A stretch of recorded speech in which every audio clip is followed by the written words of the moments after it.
to Made In Ely, where we chat to local business owners about what they're building and how they're doing it. Recorded here at Ely Work Collective. So today's guest is Kate Shepherd from Crafts by Kate. So welcome, Kate. Oh, thank you for having me. Lovely. So we always kick off with sort of the first question of, for anyone that doesn't know you, tell us who you are, where you are and what you do in Ely. Okay, so as you said, my name's Kate Shepherd. I'm based in Little Port Ely. Yeah. I've been there for about 9 years now, but my business is about 6 years old. So I created a fabric accessory business, really basing it on luxury fabrics that are UK based. I started with like scrunchies and face masks and everything, and then it very quickly turned into more like the baby and dog based accessories. Yeah. And yeah, that's kind of, I've been trading at Ely Market for many years now. I think I'm coming up to my fifth or sixth anniversary. It's hard to keep track, goodness. but yeah. So I do a lot of Cambridgeshire based markets and Norwich markets, and literally was just mentioning to you off the podcast. I was in Bungay yesterday for the first time. But yeah, that's kind of, it's all fabric based. Yeah. I do also have products inside my business that I don't specifically make, but I source from other small businesses as well, like my harnesses, etc. Yeah. Excited. Wow. Well, welcome. So we're going to dig into all of that in terms of like the current business now in a little bit, but we're going to kind of go backwards. Okay. Yeah. back in time. Let's a bit do of it. sort of rewind. So what, you've got a super interesting background that led you to Crafts by Kate. Yeah, could you tell us a little bit about that? What does that journey look like for you? How did it come about? How did you get started? Okay, so I didn't study seamstress or anything like that. That's all from my grandma and my mum. So that I'm not like professional in that respect. My background is photography. Yeah. And marketing. So I started off in marketing. Actually, I started off in trucks, which is a whole different world. Okay, wow. Talk to me about trucks any day. One for next time. Next time. But yes, I did marketing for many years. It was a love-hate relationship, to say the least. And unfortunately, you never fully lose marketing when you start working for yourself. You just adapt it. Yeah. There's a lot of marketers that listening probably will be nodding along right now. Yes. It's one of those things. You learn to love it. So yeah, started off in marketing, did that for quite a lot of years. And then, as we all know, pandemic hit. Yeah. And I got put on furlough, and my mental health, which I've always struggled with, took a massive decline, and I realised I needed to do something. Everyone was taking up hobbies, making bread, everything like that. But for me, I pulled out my sewing machine and went back to my childhood of making. And initially it was just face masks, for family and friends, scrunchies for family and friends, but there's only so many you can make. Yeah, I can imagine. And I think my partner literally turned to me one day and went, you probably could do a business out of this, even if it's just like on Etsy or something. And I was like, oh, I'll give it a go, I've got nothing better to do, Yeah, absolutely. And that's kind of where it all started. And then for me, my business grew the moment we came fully out of the pandemic, because then I was able to start going to markets. Yeah. And that's where the real love came from. I loved doing markets, and especially with Ely having such a thriving market, it was a great stepping stone into that world. Absolutely. But the main thing for me was I wanted to create a business that would not only, obviously in the nicest way possible, create beautiful products, but also it was for my mental health. Yeah. I needed that outlet. Yeah. And then I soon discovered that actually I really enjoyed working for myself. I never expected to be in an office, like working at a desk every day. And I always felt that wasn't what suited me. Yeah. And then once I found the business, I went, everything's clicked. Yeah. I need to be in that world. Yeah. I need to be my own boss. I need to be interacting with people. I'm a people person. Yeah. I want being around people, interacting. The everyday life of trading suited me, not only mentally, but everything. Like I'm so much happier now than I was back in like 2019, both mentally, physically, everything, because I'm doing something that I'm actually passionate about. Absolutely. I know it's cliche, and some people unfortunately can't, sometimes you just have to work a basic 9-to-5 job. And I'm very lucky that for me, I've been able to create a business that suits me. Yeah, absolutely. No, and I think that's you're so right there. I think there's lots of people, especially in that sort of craft world, or when they're doing, people see it as a kind of something as a hobby or something they can maybe do on the side. Yeah. Like you said, that really just helps them escape from maybe that 9 to 5, or that's something that relaxes them after work. It's really important. Even isn't if it's not like going in, it doesn't have to be fabrics. Some people find it from cooking. Yeah. Some people find it from painting. Everything. Some people find it from exercise. Like hobbies don't come in so many shapes. Yeah. Like for me, it was fabrics. But if you give me wool and a knitting needle, actually, I think my mental health would decline because I get so angry about it. I'm not suited to. For me, it wasn't about all crafts. I can't draw. I can't do a lot of things. But for me, a sewing machine, the background noise of the world just fades away. Stick on a Netflix or whatever, and give me my sewing machine. And even there'll be times where someone would probably walk past and go, "Are you sure you're happy?" But it's like, no, I'm figuring it out. I'm figuring out the next accessory. And all of the background noise doesn't exist for that period of time. And to be able to create a business from that, it's hard work. I'm not going to sit here and say it's not hard work, but it's the right type of hard work for me. Absolutely. No, definitely. And so on that, in terms of, I guess, that shift, it started off as kind of a bit of an escapism or something that was, really sort of supporting your mental health.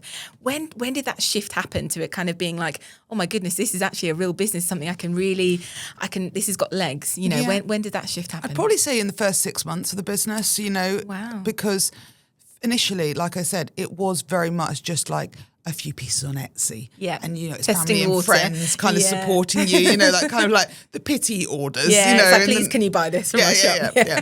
And obviously, face masks didn't last forever, and so it was kind of that initial, but then I had somebody reach out to me and say, "Oh, I know you make things. Would you consider making a bandana for my dog?" And I was like, I don't have a dog myself at this point. So I was like, yeah, I can give it a go, kind of thing. And I kind of tried it out.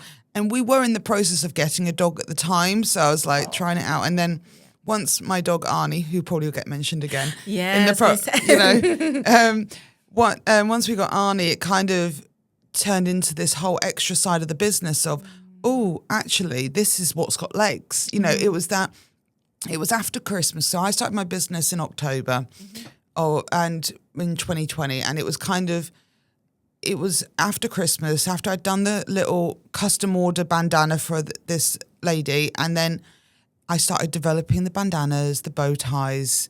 Then I started thinking about the baby products, and because I just had a niece come into the world as well. It was kind of those sort of things that start adding to your world that you go, oh, I could make it for that, make it for this. Yeah. And that's when people started reacting to my products, and I thought, oh, I found a little opening that's not fully fulfilled, not too saturated, not too anything. And then the moment it went from just a few pieces on Etsy, like less than 10 listings, to then going, oh, that's 20 listings, that's a little bit more, or I'm going to have to think about outside of Etsy, and then walking around Ely and going, oh, there's a nice market here, how have I never discovered this before? And going, oh, I like being in front of people. This could work, And believe me, I tried a lot of products out, in the nice way, but I tried soaps, I tried wax melts, and I can't, there's some amazing businesses in Ely that make those sort of products, and hands off to them, because mine were the most basic things I've ever made in my life, and they should stay buried. Yeah.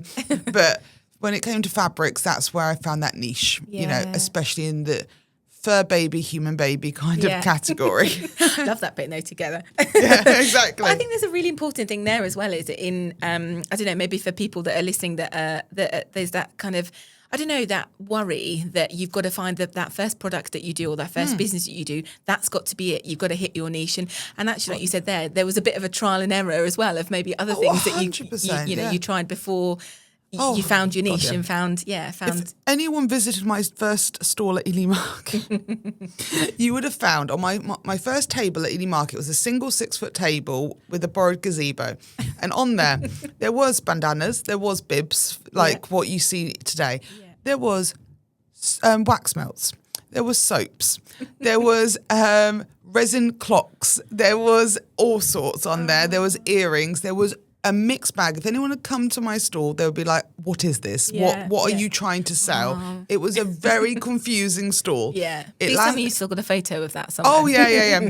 Every year when I do my Ely anniversary, that comes out every time. Because I love to show that kind of transition of where I started to where now. Because I think it's so important to look back, you know. Absolutely. Don't be ashamed of it. Don't cringe at it. Just see the journey of it. Exactly. And that's what I say. I think if people knowing it, you know, it doesn't have to be perfect from the start. God, It's, you know, I don't think any businesses are they. You know, it's that journey, and actually that's what helps you learn. That's what through that trial and error. Without a shadow of a doubt. Wow. Yeah, without a shadow of a doubt, the amount of traders I speak to who laugh about their first stall set up and how flat all the products were laid down. There was no height to it. It was all like very makeshift. You know, we're talking, what do I have at home that will work for this? Because I don't want to commit to too much. It's a lot of a big expense. I didn't buy my own gazebo for over a year of trading. I borrowed a gazebo for the first year, which meant I could only do markets that would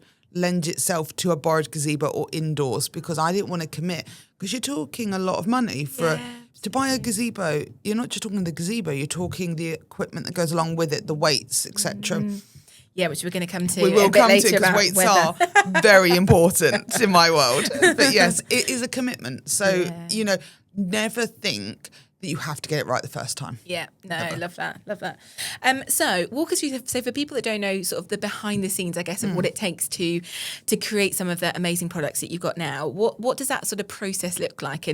And, you know, when you get new ideas, where do they come from? Is it, you know, like you were saying back then, you know, sort of requests from people? Is it just bolts of inspiration that you get of kind of new products? What does that journey look like? It's a mixture, to be honest. A lot of the pet products are things that I want for my dog. Yeah. So or what things my friends who've got dogs have told me. They'll say, oh, I can't find this product anywhere that suits what I'm looking for. Yeah. And for me, when I got my dog Arnie, who, granted, he is a bit of a prince, you know, like he lives a luxury lifestyle, you know.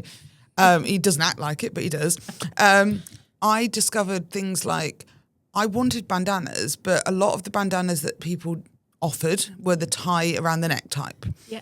Now, for me, I don't feel they're safe because a knot can get tighter. Oh. And if they're out in the woods and, for example, they're wearing a bandana and they catch that on a, let's say, a twig or a stick or something, and they can't get away from that. That was not going to pop off. That's not going to get free. And that's when a dog could get hurt. So for me, it was about creating products that if you want to wear an accessory on your dog, and if you don't, fair enough, I'm not your cup of tea. But if you do, let's make it safe. Yeah.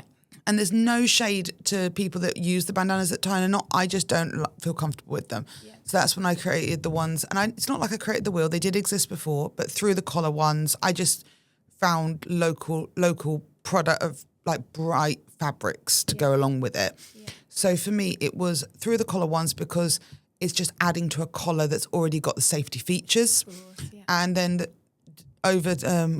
within the next year, the scrunchy bandanas came because I found a lot of people don't use collars anymore. They're very much, dogs just wear harnesses. And the traditional collar wearers weren't as common anymore. It was moving into harness only. Yeah. And also any dogs that have got breathing problems don't generally wear collars. So, you know, for me, the scrunchy type, which everyone always gets confused by the name, it's very simple. It's elastic attached to the bandana and it just stretches over the head. So, for example, this whole thing about getting it stuck on a twig, if it got stuck, it would just pop off the dog's head. It would just slide off because there's nothing stopping it. Yeah. It's not attached. Yeah. It's just sat round like a necklace would, except because it's elasticated, it will just slide off their fur. It's not the sort of thing that's going to just get tighter and tighter and tighter. Yeah. So things like that, or my baby rattles that were also teethers. They're basically a bamboo ring. Oh. And then they've got an attachment that basically means it's a rattle. So it's a 2-in-1. It allows the parent to feel like they're getting 2 uses out of it. Yeah. And that's the main thing. I'm like, with all my products, I want them to feel, as much as they're an accessory, that there's some use to them, or they've been thought about. Yeah. Like, it's not just, oh, that just looks cute. No, I've thought about why this will work for you and this isn't going to cause any problems for you with your baby or your dog or whatever. And that was the main thing. But a lot of my inspiration comes from talking to people. Yeah. I really try and listen to my customers. You know, you could never, I always welcome a customer telling me, have you ever thought about this? Or have you ever thought about that? Not all of it always works. Not all of it's always practical for me to do. And I don't have all the hours in the day. But I think feedback is so important. Absolutely. But also it's what suits me. Yeah. But not that I've really answered your question as much. No, you have. You absolutely have. And I think also that gives, for people that don't know your products as well, that gives people a really good idea of kind of like a bit of what you do, but also in terms of, the process and your thought process behind why you make them in the way you do as well, which is really important. Just touching on that a little bit more as well around in terms of fabrics, we said a bit at the start, that's obviously very important to you in terms of where you source them from and those and also making sure that, you know, other products that you said, you know, you have incorporated within your range are other independent businesses and things like that. That's something that's really important to you. Yeah, massively important. So basically every fabric I source, I have a lot of amazing local, and some a little bit further afield, but all UK, are small business, fabric-based businesses. You know, I've created a lot of relationships. You know, there's a fantastic business that I will shout out in Huntingdon, called the Fabric Townhouse. They're amazing fabric-based business. If you're a hobbyist as well, it's worth having a look at them because they are just a little family-run fabric business. They do a lot of things around Huntingdon, like for fabric shows and stuff like that you can pop and, you know, buy their like square fabric pieces and stuff like that. If you're like wanting to trial it, you know, see if fabric's for you. Yeah. But it's great because they're local and they're the ones that I kind of started using initially. Like that's where I kind of first discovered these local UK based ones. Yeah. And if I do need to go further afield, for example, I'd say 90% of my fabrics are UK based. Yeah. There's a very tiny percentage that are abroad, but they are still a small business based business. And they are a lovely business that basically allows illustrators to create fabric designs. And when you purchase that fabric, not only are you supporting them, the illustrator gets a percentage of the sale. That's incredible. So yeah, even if I can't always buy from the UK, if I am going to buy from another place, I will make sure it's ethnically sourced. Yeah. It is still supporting small businesses, but I'd say 90% is UK based, and a lot of them are Essex, Huntingdon, Cambridgeshire, Norfolk kind of fabric based businesses that I've got these great relationships with. That's wonderful. So yeah, but it's really important to me. I don't like to go, I'm never going to be at the, let's say, the hobby craft equivalents. Yeah. You know, that's not my, that's no shade, but that's just not my vibe. I'd rather support the small ones. Absolutely. And I think also like that's great in terms of that dual, from it being, you know, from a fabric perspective, but also from it being an illustrator, or like you're supporting two businesses that way as well, aren't you? Exactly. And also, full transparency, I didn't even know that you could do that, to be honest. Yeah. So that's wonderful to get something that's so unique like that as well. That's really great. Yeah, we've just started working with another business that basically, so I wanted to work with another Ely-based designer, Duck Egg Designs. We wanted to create some products where she designed the fabrics and I got them printed, and we've luckily been able to find a UK-based business that literally she can send the design to and they'll print it for us. That's amazing. So yeah, we've got it coming out end of May, which is like a Pride Ghost collection, just a little teaser. Oh yeah. You know, a little Pride Ghost collection. So if you know Kat from Duck Egg Design, you know she's got a lot of spooky designs, and we thought we'll collaborate and been able to find an amazing business that can print the fabrics for us. Incredible. So when can people find those? So they will be available. So we're first debuting them at an event in Bury, St Edmunds. So it's the spring fair. But the first weekend of June at Ely Market, you can find it. You'll be able to find half of the products on Kat's stall and half of the products on my stall. Oh, I love that. So half the products, I'm making dog accessories out of this fabric. Yeah. And then she's got some more like, let's say, human accessories out of the fabrics. This is probably the best way to describe it. Yeah, but amazing. It's great. Oh, lovely. Right, so everyone that's listening, get yourself along there on the first weekend. Yeah. Amazing. Right, so that segues us lovely back to kind of the market, which is, you know, sort of your home, or mainly your home, outside of online. So you had a stall there, we sort of 5 to 6 years. really long time. Amazing, absolutely amazing. What was it like the first? So for people that maybe might be thinking about doing a market, might be thinking about starting at Ely Market, what was it like that first time you got set up, and what's that transition been like? It was scary. To say the anxiety was at a all-time high the night before. I've never been so scared about doing a market in my life because I'd never done it before. I knew I was good with people, but at the same time, to go into that world and go, I'm going to put myself out there and say, please buy my products. What I'm making is worth your money is a lot to do. Yeah. But Ely Market, the one thing I will say about Ely Market is it is not a clicky market.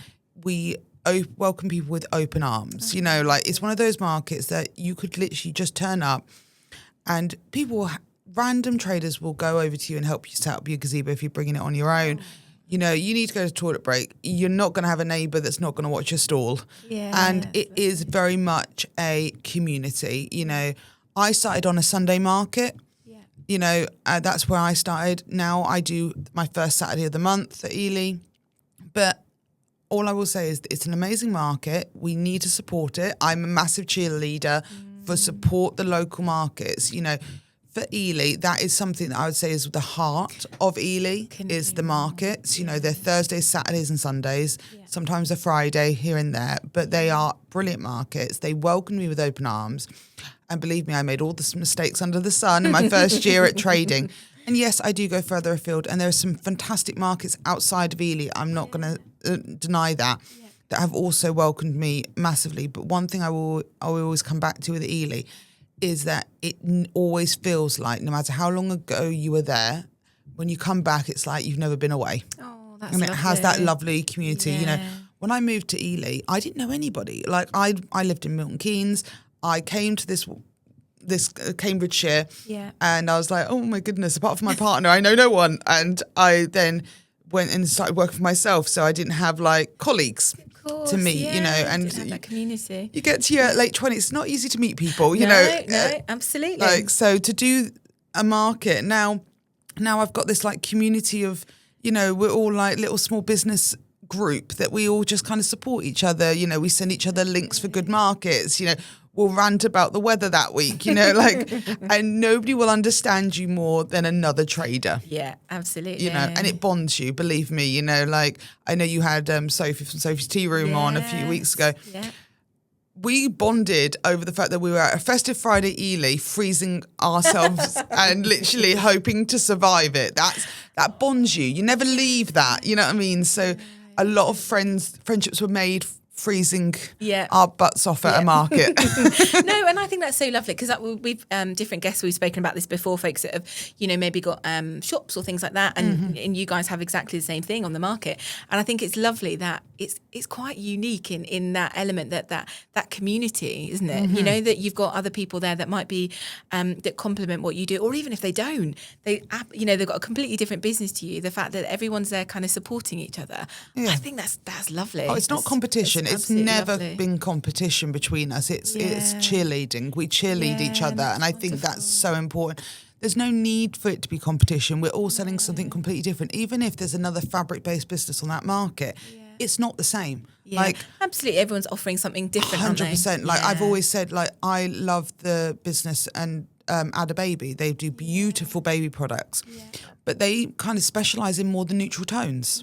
So even though I do baby products and they do baby products, we've always joked about, so if they want all the rainbow kind of bright patterns, they'd come to me. But if they want all the neutral tones, you know, they'd come to them. And we can both be on the market and both have a great day. It doesn't matter if you're both selling the same things. You're appealing to different people. Exactly. And everything's unique. You know, what I make, even if both of us sat down at the same time and both had a sewing machine, both making a bib, it will still turn out different. Exactly, yeah. It's your own take. And that's the thing, and James and I, we've found this massively just ourselves, that we're a big fan of the Ely Market, of going down of a weekend, you know, and then going seeing, and actually some of our artwork we've got in here from Emily, and that was just completely born from exactly that same thing. We were wandering around the market looking for some artwork that we wanted for here, for the office, and I came across her store, and I'm a big fan, the same as you, of colour, lots of colour. Love it. Love a bright colour. Yeah, and I saw Emily's stall and I was like, oh my goodness, that's exactly what I've been looking for.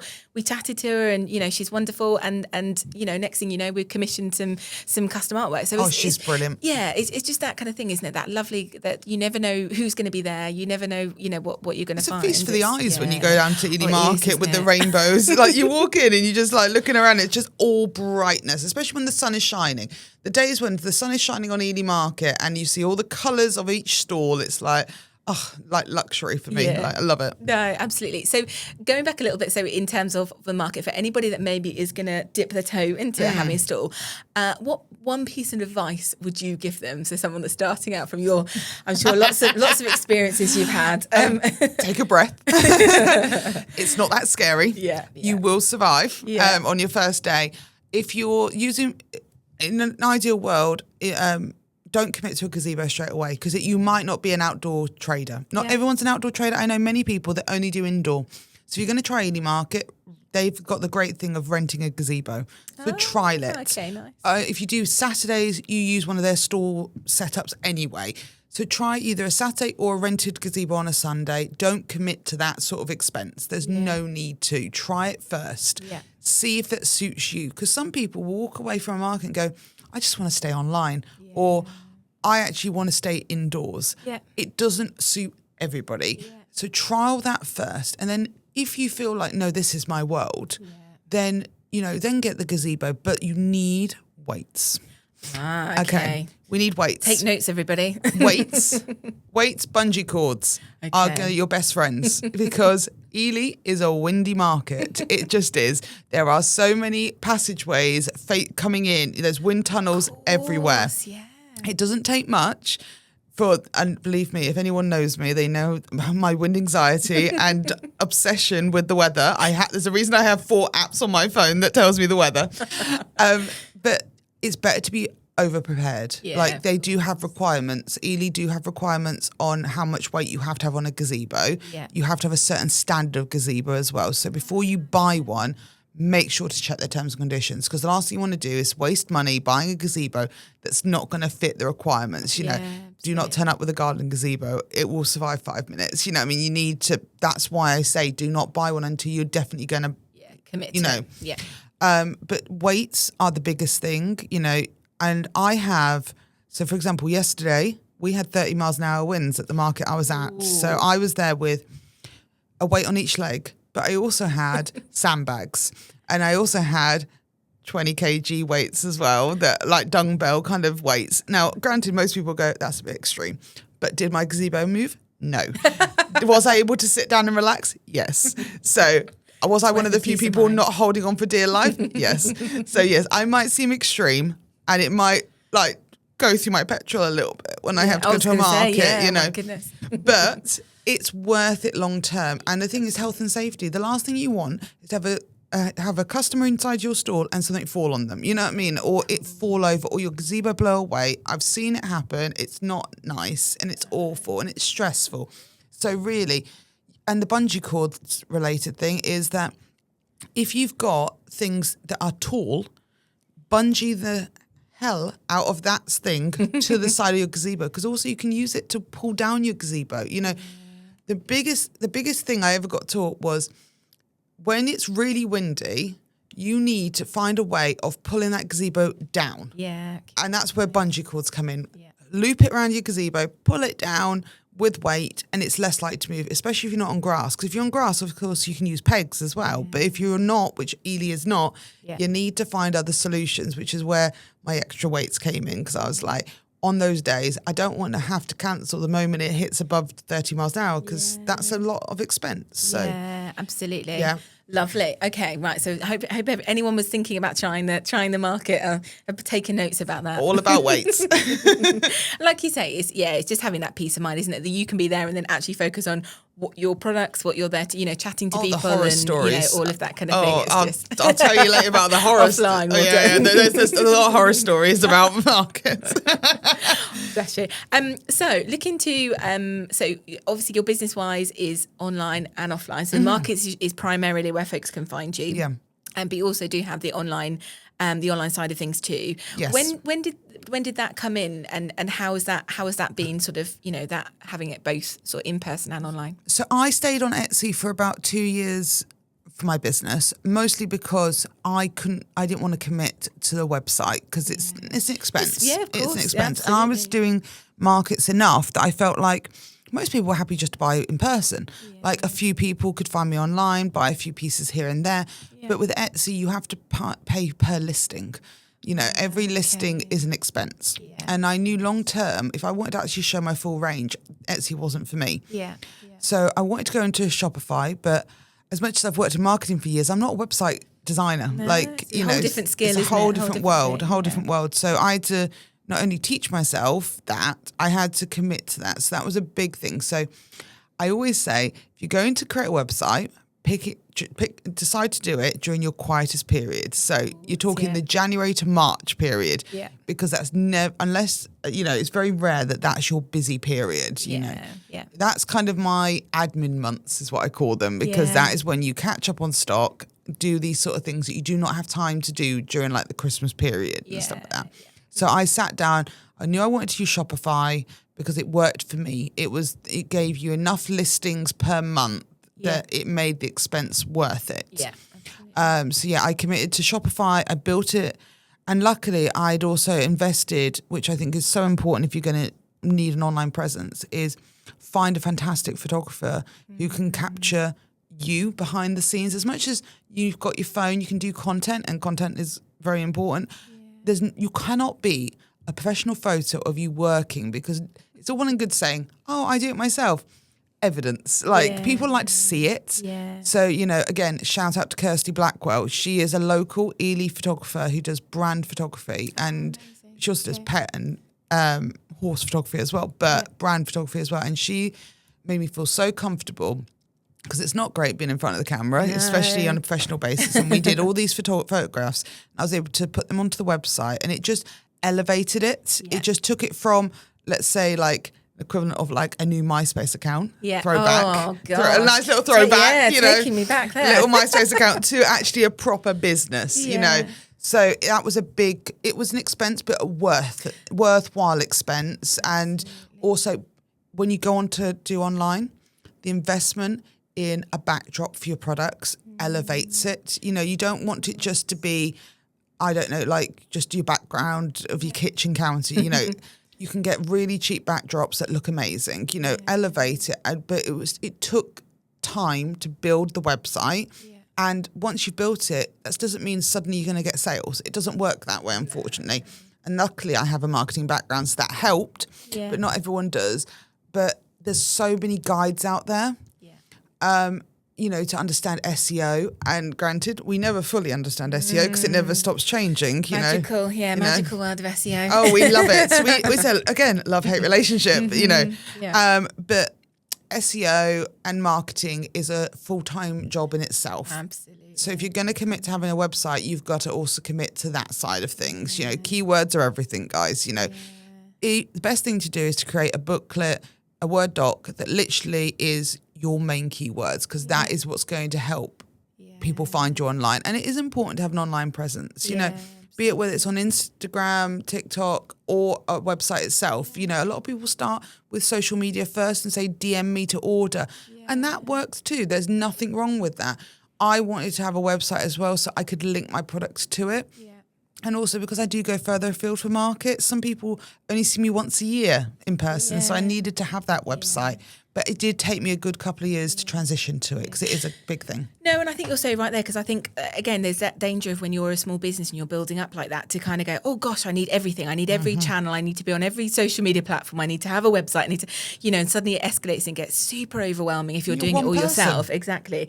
But it's like, you're absolutely right. I think it's understanding that journey, understanding your business and where your customers are coming from, where they're, where they're likely to be. Yes. And what you're comfortable. And like you say, then doing exactly you did there of building it up and having the importance like that of great photography. I couldn't agree more. James and I are always saying here, that's we're exactly the same, for people to kind of see that behind the scenes. Oh, it's so important. But it's really difficult to capture that yourself, because you're doing that. You cannot. You're one person. A lot of us are one person teams. Like sometimes you have a partner, but there's not we're not Amazon. Like, we're not got a No, big corporation behind us where there's somebody doing marketing, someone doing this, that. One person most of the time. And photography especially can elevate your business no end. Absolutely, Like, I've literally got another shoot with her end of the month because I find that having photos of me working at markets helps a lot. Like, in person, like, almost in the wild photography. Yeah. You know. But also as well, especially I think for the nature of the type of business you are and types of products you're selling, you know, I imagine people really want to see that process, that, you know, that it's you doing it, that it's you know, your heart and soul that you've put into these products, to actually see that, to see a part of that. Because, you know, you see your wonderful stall and all of the products out there, or the shop online, but they don't necessarily get to see that behind the scenes, do they? Oh, yeah. Unless you're you know, you get someone sort of to photograph you doing that. 100%. One of my most responded to videos that are normally the ones of me setting up. Yes. Where I prop my camera up and do a time lapse of me literally putting the stall together, because people can't get over, like, firstly, how much I fit in the car. And secondly, because I don't have a van, guys, there's no lorry, it's just my little car. It's how much I fit in the car, and also how long it takes me to set up. Yeah. You know, when I do Ely on a Saturday, I get there at 6:30 in the morning. Yeah. And we start trading at 8:30. And I'm normally still setting up at dead on 8:30. Like, I'll push it to the max. You know, like, there'll be people coming into my store at 8:30 and I'm still putting pricing up. Like, it's a full-time thing. Yeah. 100%. No, definitely.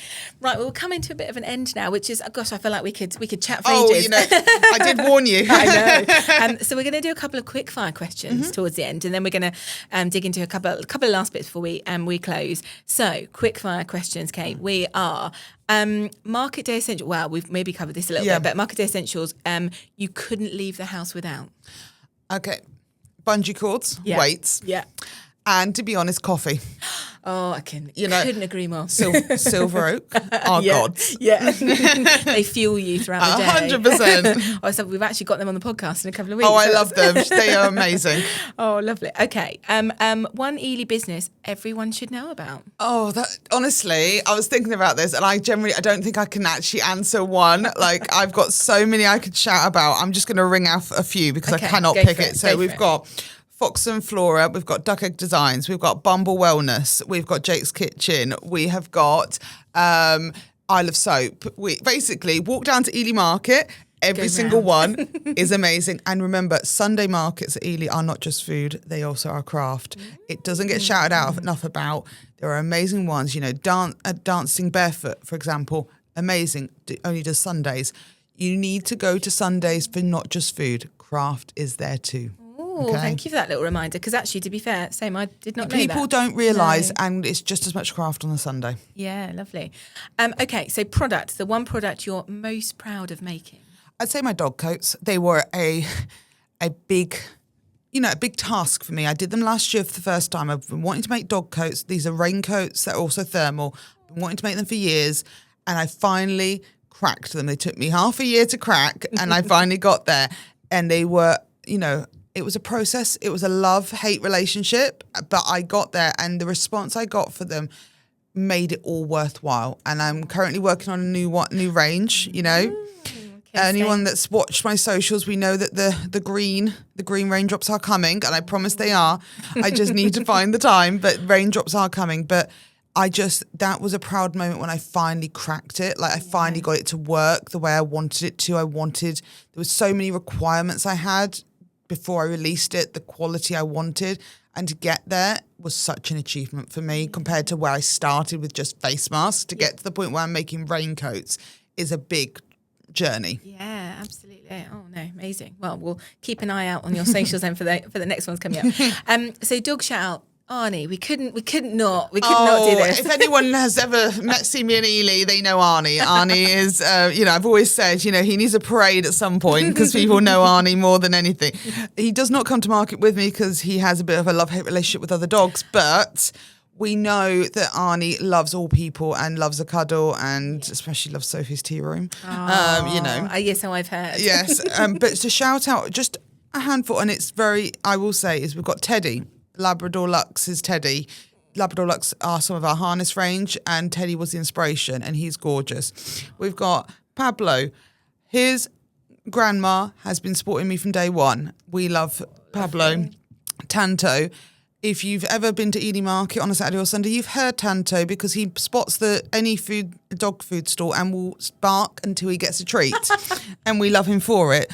Arla and Lila are amazing. They don't always come down to market. When they do, they are divas and we love them for it. And also Jake's Kitchen's Coco. I am his auntie through and through, and I love him to pieces. And I apologise in advance that if Coco spots me, you will hear about it every time. That's absolutely fab. Oh, lovely! My gosh, I think there's so many coming down the more. market just for the dogs. Isn't Honestly, it? if you ever come into my store, there is bunting of most of my lovely dog customers. You can see them all the pictures, but I could never stop naming how amazing some of the dogs are that have been shopping with me for ages. Oh, lovely. Right, and then final question in our quickfire round. That's not so quickfire, but No, so I'm not good at that. Sort of. No, me neither. So best piece of advice you've been given as a small business owner? Don't compare yourself to others. Oh, I love that. Don't compare yourself to others. That's just a life piece of advice, It's isn't a it? life advice, but also really don't. Like, it's so easy as a small business to look at another business's socials or another business's store that you're next to and go, they're having a great day, why am I not, etc. Oh, they've made that much and I haven't. You know what? You've got your own journey. And honestly, just don't come. Be true to that. I'm guilty of it. I'm not going to sit here and say I don't do it myself. No, we all do it. We all have those absolutely. moments. But I really think, be your own cheerleader. Don't compare yourself to others. And you have your own journey. And your success or your good day is different to a different person's good day. Couldn't agree more. What a wonderful bit to leave people on. No, I couldn't agree more. Makes me sound smarter than I am. I don't know about that. Come on. No, it's so true though, because I think we all do that, don't we? We all have 100%. that danger of kind of like, oh my goodness, if you have a quieter day versus someone else's busy day, or even just like you say, sometimes it's that danger. You see a great piece of content and that little devil on your shoulder goes, oh, well, why didn't you think of that? But actually, we don't need that. We don't need any of that comparison. We should all, like you say, just get back to that. Be proud of your own success. Absolutely. You know what I mean? Because Everyone's on their own you've made journey. it. The moment you step onto that market and go, I think my products are worth selling. Yeah, absolutely. That is You've won in some aspect because you have believed in yourself enough to that put risk. yourself out there. Absolutely, go for it. Yes. Lovely. So finally, what's next for Crafts by Kate? What's any kind of shout outs or places that people can find you that's coming up? You can always find me first Saturday of every month at Ely Market. That is my regular spot. I'm next to Jake's Kitchen, across from the fish and chip shop. Lovely. So grab your fish and chips, come and shop. It's all great. You've got cakes to the side of me. You've got veg to the other side, and I'm right bang in the middle. Perfect spot. Perfect. So first Saturday of every month, I'm in my gazebo with all the accessories, and I'm very lucky to be returning for a second year at Home and Garden at Ely Cathedral. Oh, wonderful. Last year I was inside the cathedral. This year I'm not. I'm in my gazebo, so I'm on the grounds. So no ticket required to come and see me. Lovely. Because all the outside bit is, of course, free entry. It's just you only need a ticket for inside. I'm not saying you shouldn't do that because there's some fantastic businesses inside. You know, if you know the Clay Girls from Ely Market, they'll be there. For example, they're returning. There's some amazing businesses inside. Yeah. But for me, it suits me to be in my gazebo outside. I need the space. I've got too many products. So yes, that's in June. Yeah. Highly recommend. And we've got that, and hopefully we've also got Ely Pride in August. That's just been announced, so we're very excited about that one. Amazing. But the best thing to do, head over to my website, homemadecraftsbykate.com, and I have an events page, and I am always updating it. So if you ever want to see me outside of Ely, or generally you can't remember where I am, or we all do it. There's a calendar that lists everywhere. And if you follow me on socials, I always post every week. I'm annoying in that respect. I'm always posting to say where to find me each week. So that's the best way to do it. Lovely. Okay. So you've stolen my line covered there. it. No, I was about to say where can people find you, but they can. So either in person or your website or your socials as well. But it's at crafts.by.kate_. But if you just type in Crafts by Kate, it generally comes up. That's the easiest way to find it, And at least you always know my name. Exactly. I know. Very handy. Make life easier for everyone. Well, lovely. Well, thank you so much for coming on today. Thank you for having me. It's been wonderful. It's been so nice. I know we could have carried on talking for a lot longer. We could. Avoid a part two. Yeah, I know, exactly. No, thank you so much. And like I say, your stuff you're doing is amazing. And I think that that whole journey is incredible. And I think, you know, you're a real inspiration to other folks that maybe are on the fence about trying something. Just go for it. I think, you know. Oh, thank you. Make me feel very British and not awkward now. I But know. thank you. I don't do compliments very well, but thank you. I appreciate just it. Squirming away. You know, just compliment the dog. It's fine. No, but I don't think we do that enough. I think we're rubbish at it. Yeah, so I think it's especially as women. Yeah, well, absolutely. Yeah. But no, congratulations and thank you so much for coming down. Oh, thank you for having me.